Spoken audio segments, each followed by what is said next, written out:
My childhood was filled with many games I loved to play, and still do to this day. From the amazing SNES, to the kick-ass PlayStation 1 and Dreamcast, to the console that's on this list, the powerhouse, known as the PS2. Today I'm going to be talking about my top 12 personal favorite PS2 games I used to play as a kid, as well as some of the games I thought were kinda hidden gemish, or ones I never heard anyone play before. Why 12? Well, there was a lot I could have put on here, but also no GTA games because I kinda wanted to focus on the other games that I played also. But don't worry, there'll be a list with the GTAs on it. Anyways, let's go!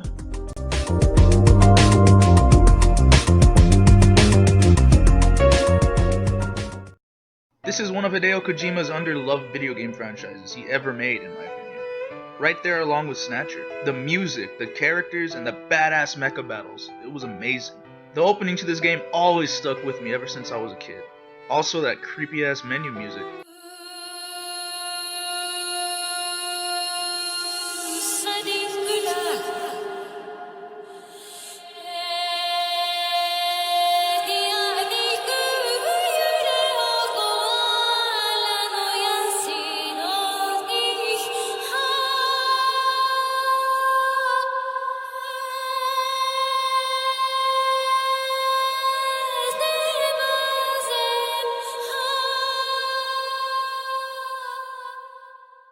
Zone of the Ender stars a kid named Leo Stenbuck, an unloved, unlucky kid, born on a colony on Antilia, orbiting one of Jupiter's moons. His colony suddenly gets attacked by the Mars Independence Group Bahram, and he runs to escape, accidentally falling into an orbital frame named Jehudi. Equipped with the intelligent but stern AI named Ada. You may speak like a human, but you're still a heartless computer, aren't you? That is correct. What is the problem? He and Jehudi fight back against Bahram and the other orbital frames trying to acquire Jehudi, all the while trying to return Jehudi back to the Space Force, to ultimately use it as a weapon against Bahram's main base. I will explain the mission plan. The mission is to transport this Jehudi to Mars in preparation for a battle on Mars. First, we need to rendezvous with the civilian freighter Atlantis and leave the colony of Antilia. Hideo Kojima made a world that seems so far apart from Metal Gear, as it possibly can get. I mean, it's mech fighting in space. The character of Leo is kinda whiny. Infected with a virus? The program was infected with a virus! You mean that everyone is dead? That is correct. Good work, sir. Ah! But his journey from being a kid who runs away from his problems to facing them and then some is pretty cool to be a part of. Also joining him on some missions is his only real friend Selvice, a blue-haired church-going girl who he saves near the beginning of the game. His main enemy comes in the form of the other orbital frames, either non-piloted, which make up the bulk of the enemies you fight, or the piloted ones, trying to return Jehudi to Bahram, like Viola, the pink-haired officer who lies about an illness she could enlist in Bahram, and do her duty for her home planet of Mars, and other orbital frame pilots. The gameplay consists of battling other orbital frames, trying to prevent casualties in each of the different areas you fight in, and collecting different data boxes with different weapons and key items to move on to the next mission, or objective. Each area has its own music and section of music that changes depending if you're in combat or defending stances, which give each song its own different kind of flair. I've always loved that. Sometimes the music sounds way better when you're defending than attacking, or vice versa. Also, the orbital frame Jehudi's design is slick and awesome to look at, which is a given, considering that the designer is the same man who designed the Metal Gears in the Metal Gear Solid series. Some of Jehudi looks a lot like the then new upcoming Metal Gear Solid 2's Metal Gear, Ray, with the cockpit almost looking exactly like Ray's cockpit. Speaking of cockpit, I think Hideo Kojima just took it a little too literal this time. You ever been in a cockpit before? No, sir, I've never been up in a plane before. The weapons and effects for the weapons like the Flanix and the Spear reminds me a lot of Gundam Wing, and the exploration to different colonies backed by the futuristic sounding soundtrack and many of the orbital frame battles makes this game one of my favorite PS2 games ever. Thanks, Kojima. Here's looking forward to your new company. Sick ass logo, by the way.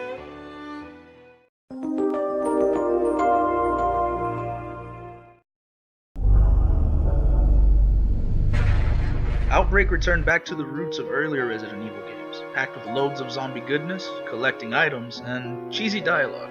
Well, just bad voice acting, really. Bob,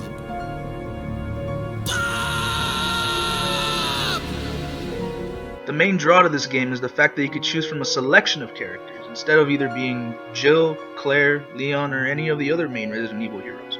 And each character has a special weapon or perk. Like David, for example, my favorite character to play as. He has a kit that allows him to combine weapons with tape and other stuff, as well as use junk as a weapon for quick attacks and a good escape plan if you're surrounded.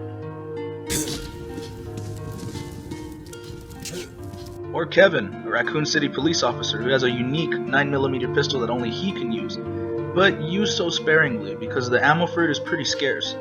Only use it when you have no other better weapon or just to get out of a tight squeeze if you run out of ammo for your primary weapon. New to this series was the addition of an infection meter that builds every time you either get bit, fall down and crawl, or take damage. This makes the gameplay more intense as you kinda want to finish the level before taking too much damage or wasting too much time. It's pretty crazy, honestly. It's pretty crazy that your AI companions can also turn into zombies if you're not careful with them. Also new is the scenarios you go through as opposed to a regular full story. Each scenario puts the characters in dangerous predicaments, and depending on what character you play as, sometimes the levels change outcomes. Like Yoko with the below freezing point scenario, which takes her back to a laboratory that her former friend is now trying to escape as well, trying to leave you and your companions to die inside while she escapes with some of the G-virus. Depending on whether you are Yoko or the AI is, she can either make it out alive or die and become a zombie. It's pretty cool stuff. And amazingly, this game also has the ability to go online. I mean, imagine that. Playing Resident Evil with other players from around the world, cooperating and surviving together, playing each of the scenarios and finding secrets and hidden content. What a badass feeling it was. Oh, baby, I'm about to loop you up. Oh, yeah. Oh, yeah, baby. Oh, I don't believe I said that. I'm so sorry, guys. Also, the fact that this game is taking place during Resident Evil 2 and 3, like with the cutscene showing Hunk's squad from Resident Evil 3 being massacred by William Birkin, as well as some levels actually taking place in certain areas from Resident Evil 2 and 3, like the hospital, but also the fact that this is basically the first time where you get to play as regular people trying to survive against the evil virus that Umbrella unleashed. That made me get even more into the game. I mean, David is a regular Joe who's a plumber, Cindy's a waitress, Yoko's a student, and so on. It's totally cool, except for Jim, that depressing bastard. Let's hurry! Why? Jim! No! The only thing that sucks about it is that the connection for the online wasn't all that great, and the voice chat was limited to only the different voice commands that the characters get. Mark! Cindy! Come on! Good! If you press the D-pad in a certain way, like pressing up and down or whatever, the character you're currently playing as can give orders, tell someone to go and point in the direction, or just complain. Why? Also, playing with the AI on a difficulty higher than easy will result in you probably failing some missions. Calling for help doesn't seem to work either, or telling them to frickin' wait. Jim! Cindy! Here! Come on! Here! Come on! How dare you! Like I said, it goes back to the old school style of Resident Evil, with zombies, disgusting monsters, and voice acting that just seems weird. How dare you! A must play for any Resident Evil fan.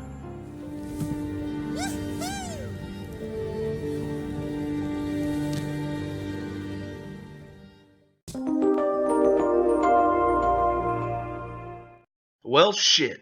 I really can't say enough about the Tekken franchise. I mean, it was the first fighting game series I ever played. I loved using Force Law in Tekken 3, I destroyed people as Eddie Gordo and Yoshimitsu in Tekken Tag 1, and I used the shit out of Steve Fox, Brian Fury, Jin Kazuma, and of course my boys Eddie Gordo and Martial Law in this kick-ass installment to the franchise, Tekken 4. I loved playing this game when it first came out. Having played the other installments like Tekken 3 and Tekken Tag, I used the many combos that can be implemented with the characters, which made me an absolute bastard whenever I went up against my cousins or anyone who had never even touched a Tekken game before. Believe me, I used to kick almost everyone's ass at Tekken except maybe my older cousin and his ridiculous ass king. But I really can't say enough about this game. I already said my piece on this one game with another review that should be coming soon. Yeah, keep an eye out for that.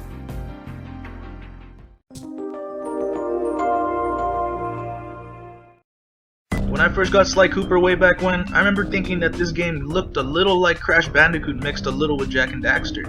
And I was right, sort of. Sly Cooper stars the world's greatest master thief, Sly Cooper, and his quest to recover his family's heirloom, the Thievius Raccoonus. A special book that lists all of his great ancestors' special thieving skills from different periods of time, from the villainous group known as the Fiendish Five, led by the shadowy figure only known as Clockwork. Alongside Sly is his childhood friends Bentley the Turtle, the main intel and brains behind the group, and Murray, the powerhouse hippo and getaway driver.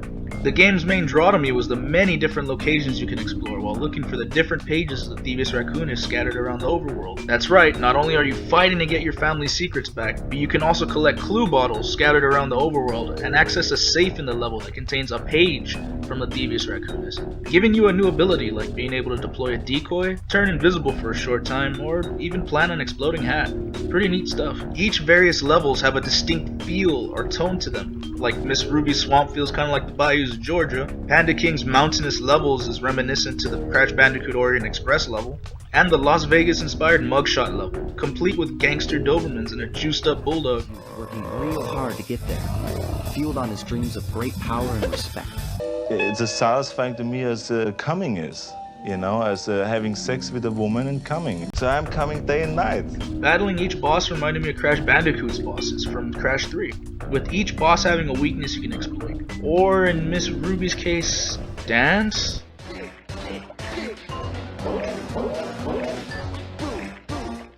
Sly's backstory and character alone make this game really fun. With his playboy-like attitude towards Carmelita Fox, an officer who's trying to capture him. You know, that bazooka really brings out the color of your eyes. Very fetching. You think? And his banter with Bentley and Murray.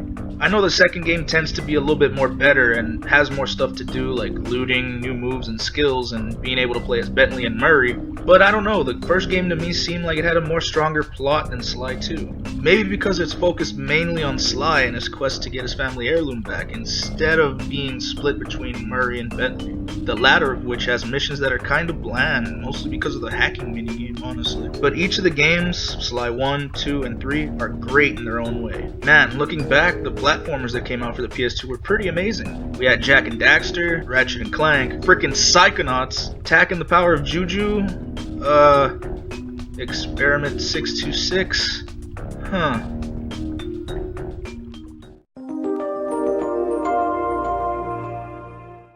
Man, the amount of hours I sunk into Guitar Hero 2 was borderline insane. I really can't explain why either.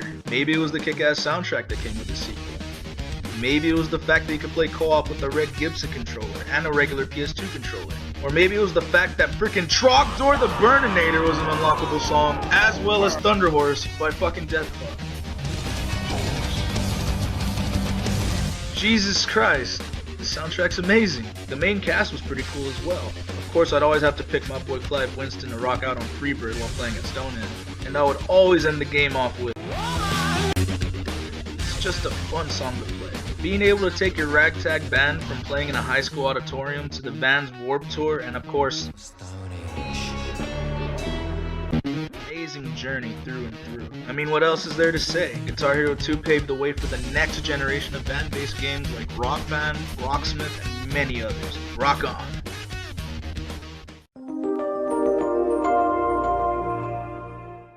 When I got SoulCalibur 2 for the PS2, it just destroyed Tekken 4 in terms of the story, amazing level and atmosphere, and just overall replayability. Many new mechanics were introduced, like soul charging and guard breaks, and the roster saw new characters as well as some hidden characters from the different ports like Heihachi from Tekken for the PS2, Hellspawn for the Xbox, to even Link from Legend of Zelda for the GameCube version.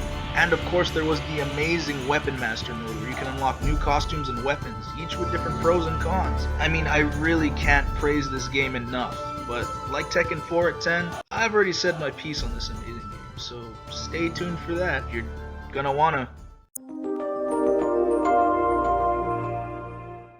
When Rockstar announced that they were going to make a new game that focused around a younger kid's journey through the hellish nightmare that is Woolworth Academy, I have to admit, I was already excited for it. A new GTA-inspired game set in school, being able to pull pranks on other kids at the school, having to go to classes that boost different abilities for our main character Jimmy Hopkins, going through the cliques at the school like the nerds or the jocks or the preps, Let's do this. Bully is a game that honestly reminded me so much of the Outsiders and the Warriors with the different cliques and social classes you have to deal with. You play as Jimmy Hopkins, a badass motherfucker that hates authority and likes to make sure they know it. His mom and stepfather leave him there at the same school that his stepfather went to, Bulworth Academy, to see if it'll improve his attitude and mood. Oh, how wrong they were. A sociopathic kid trying to take over the school, a teacher with an alcohol problem, a hobo who teaches you combat skills, different cliques and problems within said cliques. It's just like GTA. I love it. The gameplay is very similar to GTA in that you have an open world to explore and discover, but new to this game is the trouble meter instead of the wanted level, where if you start beating up people, picking locks or lockers, or just starting mayhem in general, authority figures like teachers, cops, or even random civilians will try to grab you and punish you by sending you to the dean, who will always scold you. I see. You've done a lot of naughty things, haven't you? Also new to this game is the classes. That's right, you can learn, in a video game no less. Fuck! Each of the different classes give you new abilities or bonuses to your weapons or items. Like Art class gives you the ability to make out with any random girl to get extra health, or Shop class that grants you the ability to make your own custom bike. There's also a hobo that lives behind the broken down bus near the Shop class that'll teach you new moves like a 5-hit combo to a leg sweep, given that you find him some transistors scattered around the overworld. The different social cliques are here, and man, does it get you immersed into the world. The missions you do for each one give you statuses for each one. Like if you do a nerd mission, the jocks will hate you more and more until they just attack you on sight. Or if you do the prep missions, the greasers will hate you. So each mission you complete will affect how everyone views you in the academy. The game is almost perfect, but the one thing I really hate is that you have to sleep at around 2 or 3 a.m. or you'll knock out wherever you're at. I kinda wish there was a way to just stay awake like in GTA. And the camera is kinda flimsy at certain points, like when skateboarding or running in a direction opposite where the camera points. But these are just minor gripes. But those minor gripes aside, this game was and still is amazing to play. Great atmosphere, fun characters, and great gameplay make this a hell of a PS2 game.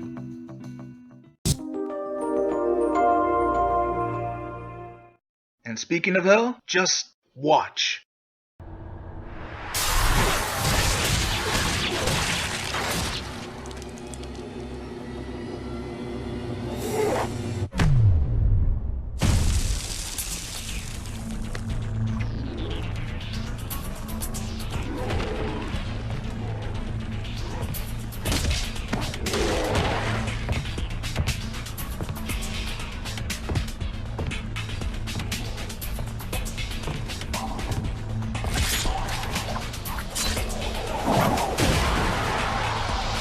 This party's getting crazy.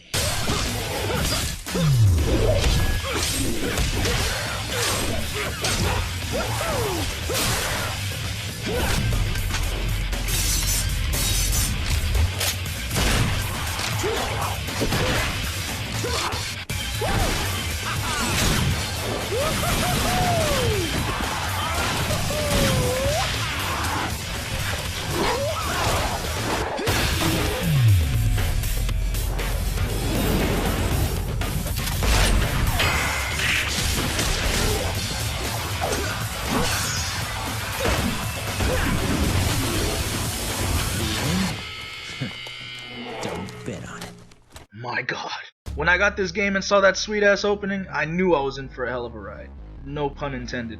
Dante returns, or actually makes his appearance because this is a prequel to all the events that lead up to DMC1. Dante starts up his shop when demons attack and seemingly give him an invitation from his brother Virgil. Please accept it. After wiping the floor with them, a big tower erupts from the street, and it's up to Dante to journey through the many rooms and hallways towards Virgil to see who's the strongest. The gameplay remains relatively unchanged from the first and second games. Hack and slash through the enemies and earn grades like crazy to sweet, all the way to stylish, killing enemy bosses to gain new weapons and attacks, and of course Devil Trigger mode, where Dante turns into the image of a demon because of his father's blood flowing. But the new addition that was added in, which made this game more infinitely fun, was the new style system. Want more sick combos to go with Rebellion? The sword style is definitely for you. Tired of seeing the same old shooting animation while blasting away at enemies with Ebony and Ivory? Trust me, you'll want the gunslinger style. Being able to shoot in many different directions while in the heat of battle feels so awesome, and it looks kick-ass to see Dante shoot behind his back like the mariachi from Desperado. Wanna run up walls and dodge attacks more easier? Tricksters for you. Like parrying and counterattacking? Royal Guard, my man. Just the style mechanic alone makes the game that much more enjoyable, because you can level up each different styles for more attacks and other abilities. The game was one I kept coming back to just because it was so damn fun to play. Once I beat the game the first time, I had to go back and see how I could play with the many different styles and how I could level up the other weapons as well. A classic PS2 hack and slash game that is much more than just that. It'll get you pumped up and begging for more.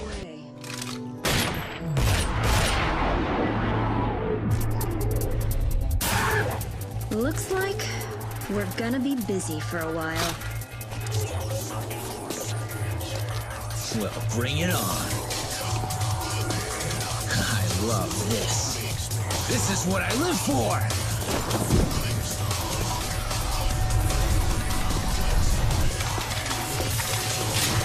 I'm absolutely crazy about it!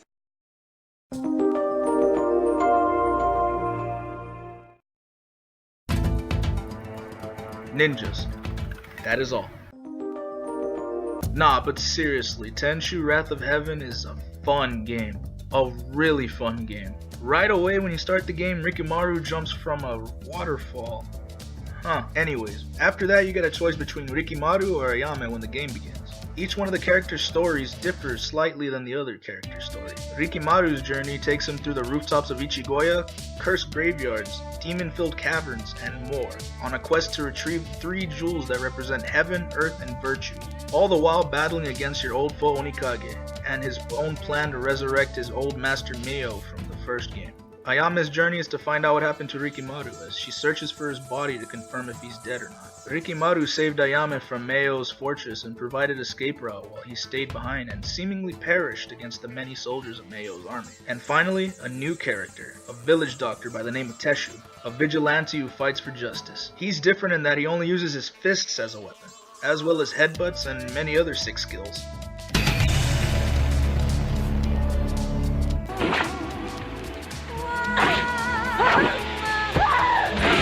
Fatality.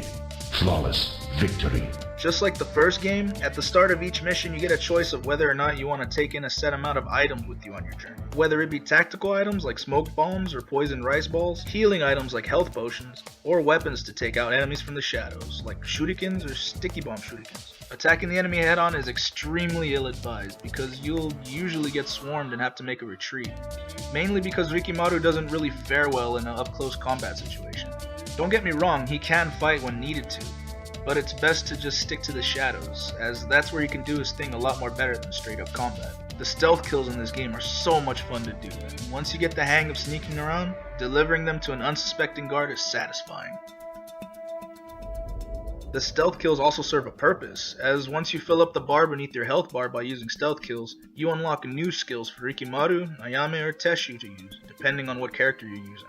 The co-op missions in this game is easily the highlight of the game, with both players able to choose between the 3 playable characters and tackle different tasks, like escorting a wounded samurai out of town, killing every guard in the stage, to duking it out against each of the bosses you defeated in the main storyline, in a boss rush mode. Just make sure you're playing with someone that knows how to play. This game is so much fun to play. It lets you live out the fantasy of being a shadow of death, and it honestly is one of the best ninja stealth games out there, if not the best. If they could only release it in HD or as a downloadable game for PS3 or 4, man, my life would be complete. I'm back to take you down again, Onikage. The Tony Hawk games are freaking awesome. Well, they used to be before. I realized that screaming pain. On board. Well, let's just say that I had a bit more trouble, but at least I was having a great time. I mean, that's what's important, right? Fuck! The first one I played was Tony Hawk's Pro Skater 2 for the Dreamcast, and that game was a blast to play, especially if you unlock Spider-Man. But little did I know the PS2 would bring some kick-ass stuff, like a badass soundtrack that might very well be the best in the Tony Hawk Pro Skater series, new hard levels that had some fun missions, and unlockable characters that I would never stop playing as. Especially you, Ed. Tony Hawk Pro Skater 4 was a new addiction that never seemed to let up. Starting at the college with missions to stop jocks and frat boys from messing with people, sketching behind a car being stolen by some frat boys, and even a badass gap challenge during a float parade. It's pretty sick. San Francisco had a lot of areas to skate and mess around in, also a pretty fun little area near the pier. Same with Alcatraz, nice location with plenty of areas to get some awesome tricks in, and another hidden area. Kona is a simple skate park that has plenty of bowls, ramps, rails, and of course, combo point challenges. Don't forget to impress the bums! The shipyard is a level that I would play constantly with friends because of all the breakable roofs and rails and multiple places that get unlocked. It's a pretty big area with some fun little challenges in it, like the suspended container one and the barge challenge. London has awesome places for air, and being able to wall ride a bus and ghetto tag a rail is always fun. Aw shit, the zoo! Another place I'd always play with friends at. Just being able to go into different animal areas and see elephants, lions, and stuff like that was cool to me, I don't know why. Chicago has a lot of places to skate and explore, and the bridge located near the middle of the stage extends, so you can have another big area to explore, which is pretty awesome. And of course the last challenge, which is a specific challenge for your skater only. Making a sick stunt video where you explode green barrels and air into a helicopter, winning you the game and giving you the awesome Bales 1 video. Speaking of which, the extra videos and secret characters are all amazing to play as and watch. Being able to see montages of skaters doing their own thing, like Bam Margera being Bam Margera, to Eric Costin looking like a beast, grinding every little straight line or rail he sees, to my personal favorite pro video, Rodney Mullen, just being the beast that Rodney Mullen is.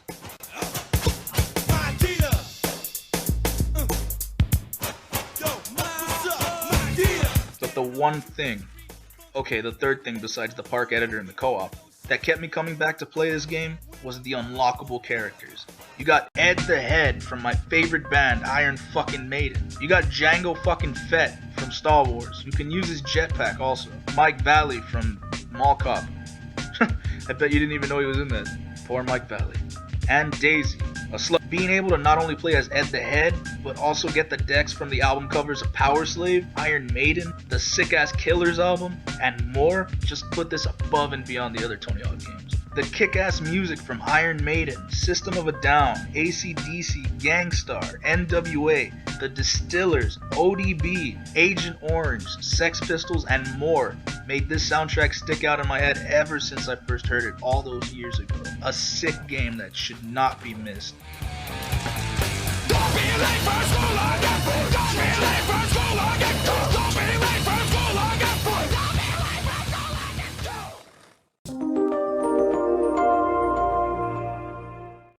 Alright, I'll get this out of the way. Lord of the Rings kicks ass. Serious ass. The first movie was amazing, and it was one of the first movies I can remember where my whole family would get together just to watch them. The characters and world of Tolkien's books took life that many fans of the books were waiting to see. The first movie's atmosphere, action, and characters were all top notch, and everyone on the planet became fans almost instantly. But the next two movies were even more badass, with the Two Towers having an awesome siege at Helm's Deep, and the total destruction of Isengard by the dynamic duo Merry and Pippin, along with Treebeard, the leader of the Ents. Also, Gollum's appearance. The Return of the King featured a badass war between some and the Rohirrim Riders, and then when the reinforcements arrive in the form of Aragorn's army of the undead at Plenner Fields, just awesome. The Battle of Minas Tirith with Gandalf and Pippin, the last few miles to Mount Doom with Sam, Frodo, and Gollum, and the final confrontation at the Black Gate with Aragorn and the others, to create a distraction for Frodo to finally throw the ring into the pits it was forged. Man, wouldn't it be awesome just to live those moments in a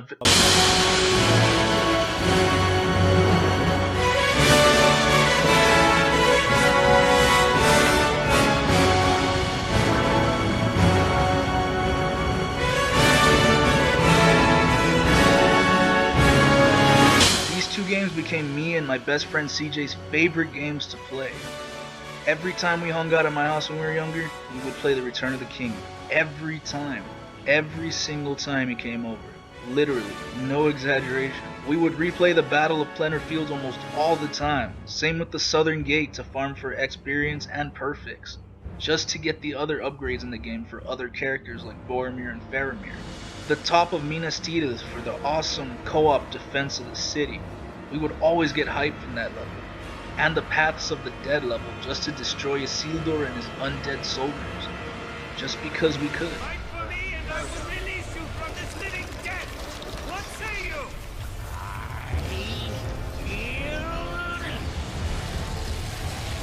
The single player is also amazing as well, faithfully recreating the key scenes from the movie, such as the road to Isengard with Gandalf, Shelob's lair, and of course the final showdown with Gollum. But the Two Towers was my game of choice to play in single player mode, however. Destroying Uruk-hai in Helm's Deep was one of the most awesome levels ever put into a movie licensed video game. And the opening level where you play as Isildur and learn the basics wasn't bad either. Showcasing the movie to game graphic transition that was amazing to look at for the time. The levels I love to replay almost every time in this game were Balin's Tomb, which was one of my favorite scenes from the first movie also. The battle at Amon Hen with Aragorn, because when he kicked those Uruk-hai's asses in the movie, I wanted to recreate it. Also to kill Lurtz for Boromir. The battle against Uruk-hai in the plains of Rohan and the Gap of Rohan. And the best part of the movie became playable with the Helm's Deep level.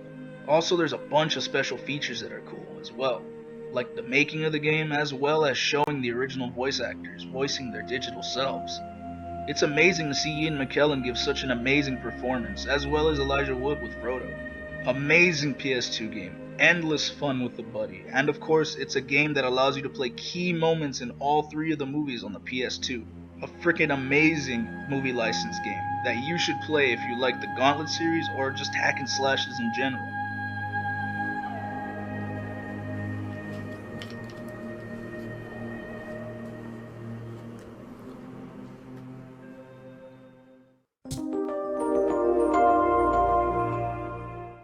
Well, if you owned a PlayStation console, I think you know which game is on here. Actually, games. That's right. I didn't just put one on the top, but 2. Because they're both from my favorite video game franchise of all time, Metal Gear Solid. I just couldn't put the Big Boss in here without his son. It just wouldn't feel right. Alright, let's get started with Big Papa and Metal Gear Solid 3.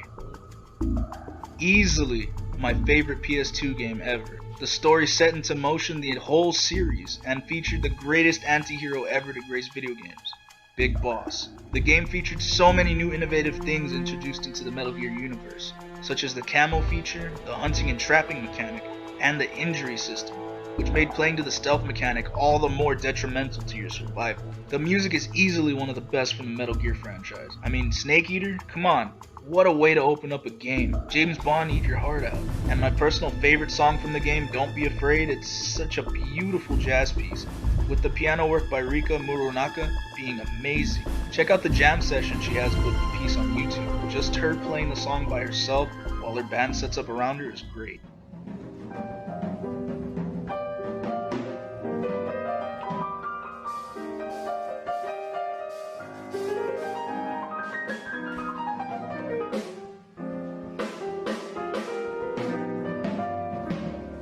The story is also great, setting up the CQC that the boss taught to John, Naked Snake in this game, the pre-Metal Gear Shagohod being able to launch nukes from any terrain, and us learning the truth about why John did what he did in the later games. Battling against the Cobra unit was a blast as well. The Pain with his onslaught of hornets and explosives, the Fear with his poison-tipped arrows and camouflaged attacks, made this boss pretty challenging if you don't know what you're getting into the first time around. The Sorrow with his backstory being pretty depressing, and also you really can't kill him. You just have to endure the pure mindfuckage that is all the soldiers you've killed. The end, which is easily one of the high points in the entire game because of how many ways you can attack them and strategies you can employ against them. And last but not least, the Fury, a Russian cosmonaut that has a flamethrower and a disfigured face. Your other main baddies are Revolver Ocelot, the young, inexperienced version, Colonel Volgan, the leader of the Russian GRU forces, and your former mentor, the boss. This place. If you can beat me in less than 10 minutes, you'll be able to escape in time. Let's make this the greatest 10 minutes of our lives, Jack. Boss. You're a soldier. Finish your mission. Prove your loyalty. Face me. The ending of the game left me empty once I first beat it when I was younger. Watching the new Big Boss reject the handshake from the president and leave to salute the true hero that was the boss, always stuck in my mind to this day. A game for the PS2 you should not miss. Play it now. It's out for the 3DS as well. Go. Like seriously though, go. Right now. Now! Alright, well, that was the big boss. Now time for his son's second outing. This time in all new graphics and on the powerful new PS2. Let's go. The hero of Shadow Moses?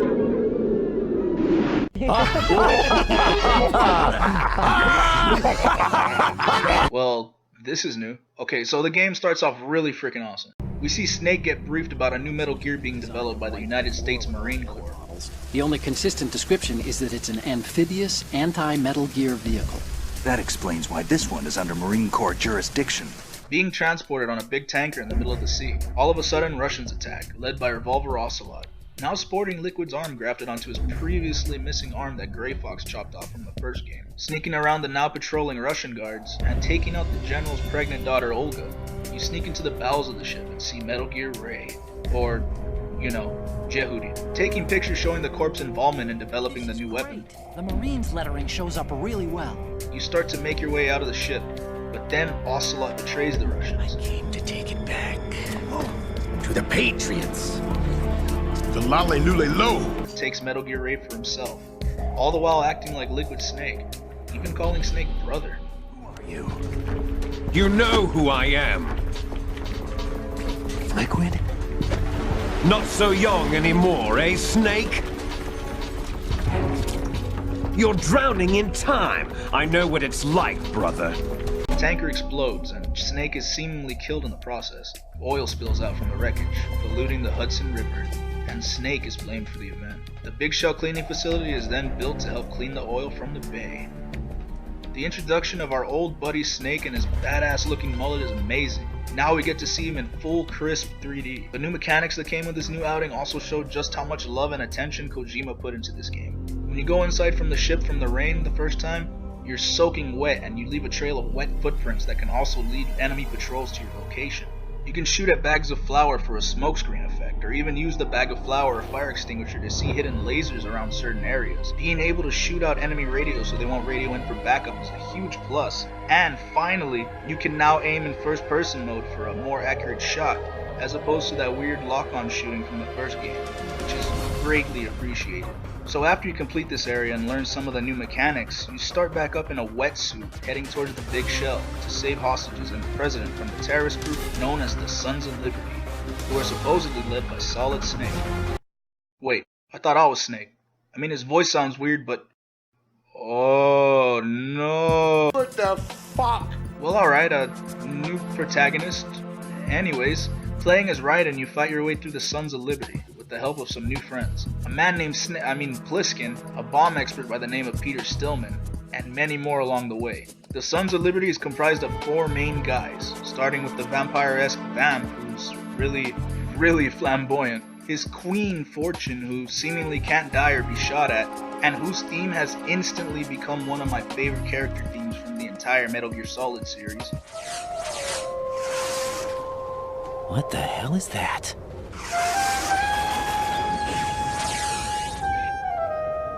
Come, put me out of my misery.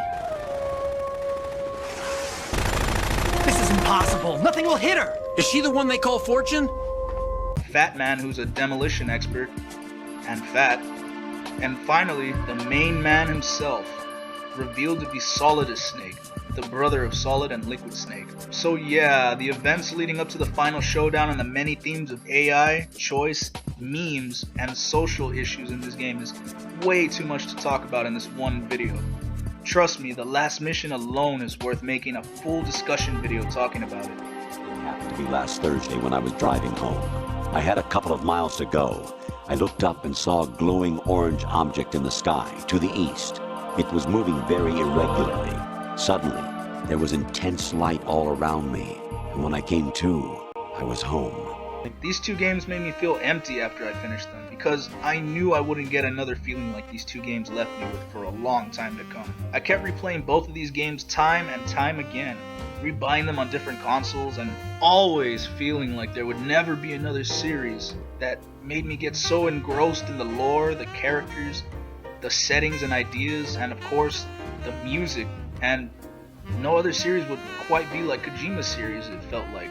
Of course, there are loads of games I love as well, but this series was one of the first gaming series I played that felt so cinematic and different than the ones I had previously played. I will always cherish the memories I've had with each of these games, whether it was tearing up the streets with Ed the Head, destroying demons with guns, shredding guitar solos, questing to destroy the One Ring, or even just surviving until daybreak against a horde of zombies. The amazing times I've had with all these games will forever be embedded within my mind for the rest of my life. But goddammit, Konami, stop fucking with my Metal Gear Solid, man. Zombies? Like, seriously, what the hell is this, man? Left 4 Dead? Nazi zombies? Man, I swear, if the new Metal Gear turns into a freaking zombie-like boss, like a big-ass version of the tank from the Left 4 Dead, or something like that, I'll just... Man, rest in peace, old Konami. Just, damn, you done fucked up really bad now.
Did you find the Patriots list? Of course. It contains the personal data of 12 people. There was a name on it. Snake, it was one of our biggest contributors. What's going on around here? I don't know. Anyway, where are they? Well, we were right about them being on Manhattan, but... But what? They're already dead. All 12 of them. When did it happen? Well, about 100 years ago. What the hell?